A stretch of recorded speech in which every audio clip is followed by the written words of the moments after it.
Bonjour, j'espère que vous vous portez bien. J'espère que vous passez aussi des bons moments en famille, de près comme de loin. Recevez mes salutations fraternelles et je salue de façon particulière mes frères et sœurs de l'Assemblée d'Église évangélique du Grand Havre. Que la paix de Dieu soit sur chacune de vos maisons et nous bénissons le Seigneur pour son soutien pour ce temps que nous passons depuis le mois de mars, ce temps de confinement, déconfinement, avec une reprise progressive au fur et à mesure. Dieu est souverain, j'aime le dire, il est au contrôle, il nous fait grâce. Nous prions que Dieu puisse encore nous donner de pouvoir ouvrir davantage, et nous comptons sur lui, comme il sait si bien nous soutenir jour après jour. Amen. Voilà, j'ai à cœur de partager avec vous ce matin une pensée. Nous procéderons à deux lectures différentes. La première dans le livre des Actes des Apôtres, chapitre 4. Nous lirons à partir du verset 32 jusqu'au verset 37. Actes 4, 32 à 37. Et une deuxième dans Actes chapitre 5, le verset 1er à 6. La multitude de ceux qui avaient cru n'était qu'un cœur et qu'une âme. Nul ne disait que ses biens lui appartinssent en propre, mais tout était commun entre eux. Les apôtres rendaient avec beaucoup de force témoignage de la résurrection du Seigneur Jésus, et une grande grâce reposait sur eux tous, car il n'y avait parmi eux aucun indigent. Tous ceux qui possédaient des champs ou des maisons les vendaient, apportaient le prix de ce qu'ils avaient vendu et le déposaient aux pieds des apôtres. Et l'on faisait des distributions à chacun selon qu'il en avait besoin.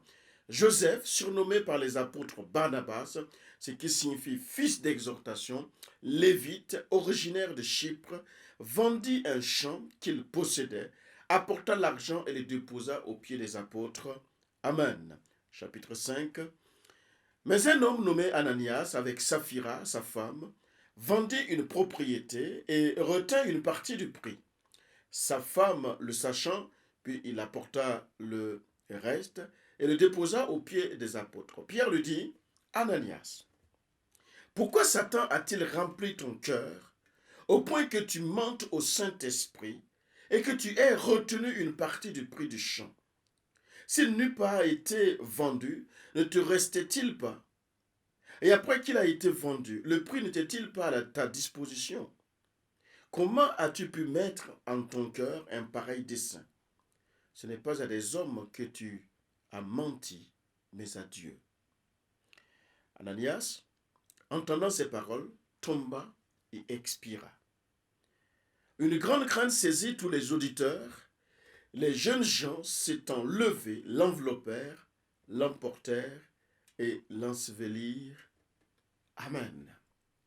Cet épisode, vous l'avez déjà entendu d'une manière ou d'une autre. Vous avez déjà écouté des prédications autour de la personne d'Ananias et de sa femme Saphira, ce couple. J'ai donné comme thème en méditation « Tomber malgré un contexte favorable ». Tomber malgré un contexte favorable. Cette pensée est importante et nécessite une véritable considération dans les éléments dont nous avons lu et qui va retenir notre attention. Il y a des choses excellentes et qui se déroulent dans ce contexte. Je rappelle que Jésus est parti, l'Église est à ses débuts, l'Église est en train de vivre un profond réveil, quelque chose de formidable. Il y a la solidarité entre ses membres, leur enracinement dans le Seigneur comme une source de vie, tellement que cela va déborder dans leur témoignage vers l'extérieur, en parole comme en acte. Il y avait quelque chose de fort. L'Église est comme solide parce qu'il n'y avait même pas d'indigents à leur niveau. Pourquoi? Parce qu'ils mettaient tout ensemble et puis ils distribuaient. Des personnes se tournaient vers la personne de Jésus, des véritables conversions. Il n'y avait pas de pauvres dans cette église. Mais je note, à l'histoire et au constat de ce couple, qu'il y avait des morts dans cette église. Comme quoi, il ne suffit pas que le fond soit parfait, mais la forme doit y aller. C'est pourquoi nous avons affaire à un Dieu qui, ce qu'il dit, sa main l'accomplit. Ce que la bouche de Dieu dit, sa main l'accomplit. Frères et sœurs, ce que notre cœur déclare devrait être aussi ce que nos actes accomplissent. En toute réalité, ce sont des gens qui font semblant de servir Dieu d'une manière quasi parfaite alors que leur cœur est loin de Dieu et ils le savent. Il n'y avait aucune contrainte, il n'y avait aucune loi morale, juste une volonté manifeste. Donc il n'y avait aucune raison qui est poussée ou qui soit menée à ce que Ananias et Saphira, eh bien, mentent à Dieu, mentent au Saint-Esprit. Ils n'ont pas été sous la contrainte. Il y a encore de nos jours, dans nos milieux, quelques errements, quelques égarements, quelques attitudes de ce qui semble et qui ressemble à cette façon de faire. Vous avez des gens qui écoutent la parole de Dieu, non pour mettre en pratique, mais pour juste montrer leur connaissance. Vous avez de ceux-là qui observent l'attitude d'un cœur ou des cœurs régénérés afin de montrer aux autres qu'ils sont nés de nouveau. Et puis vous avez ceux-là qui ils font les mêmes actes, ils font comme les autres, sans même comprendre pourquoi ils les produisent. Et ces actes, avec un désir d'être vus, d'être appréciés, d'être honorés, d'être acceptés, alors que leur cœur est très détaché de ce qu'ils sont en train de faire. L'histoire de Ananias et de Saphira, son épouse, est un modèle de fausse piété. Ananias et Saphira, sa femme, étaient entrés dans cette congrégation, dans cette communauté, dans cette église. Et comme je disais, rien ne les obligeait à vendre leurs biens. Mais ils ont voulu. Ils voulurent se donner des apparences, d'être aussi bons, aussi dévoués, aussi généreux que les autres. Est-ce qu'il n'y a pas là matière à réflexion? Quel que soit l'endroit où tu fréquentes, quelle que soit l'église où tu fréquentes, veille à accomplir la volonté de Dieu. Veille à craindre ton Dieu, la crainte respectueuse de ton Dieu, que de suivre comme un mouton de panurge sans réellement comprendre. Il est important, certes, d'imiter la foi des uns et des autres en matière d'ancrage. Mais il ne s'agit pas d'une imitation aveugle.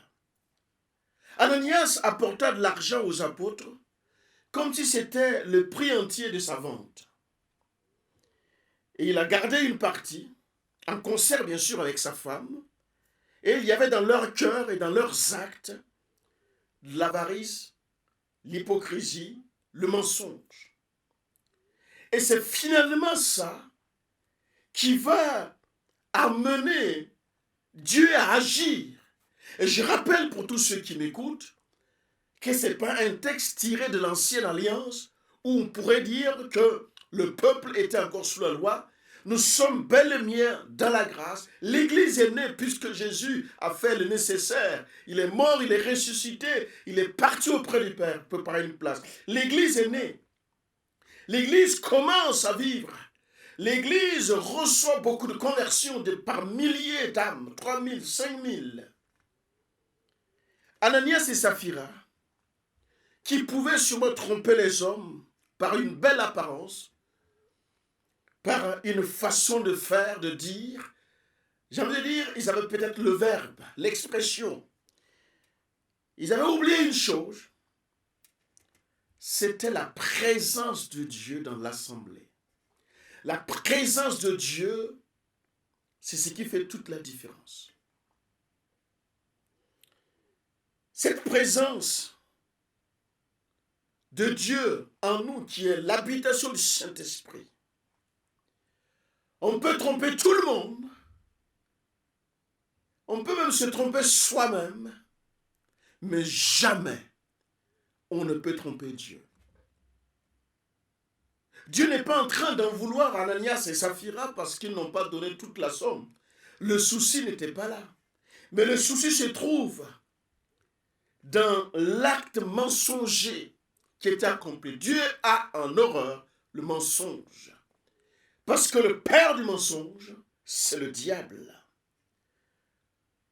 Notez bien, frères et sœurs, l'Esprit de Dieu n'était pas présent seulement pour opérer de miracles, pour convertir les âmes, ni pour produire une vie pieuse, une vie sainte parmi les fidèles et dans les fidèles, mais l'Esprit, le Saint-Esprit de Dieu, était aussi présent pour découvrir le mal, le juger dans ceux qui professaient, dans tous ceux qui professaient donc comme chrétiens.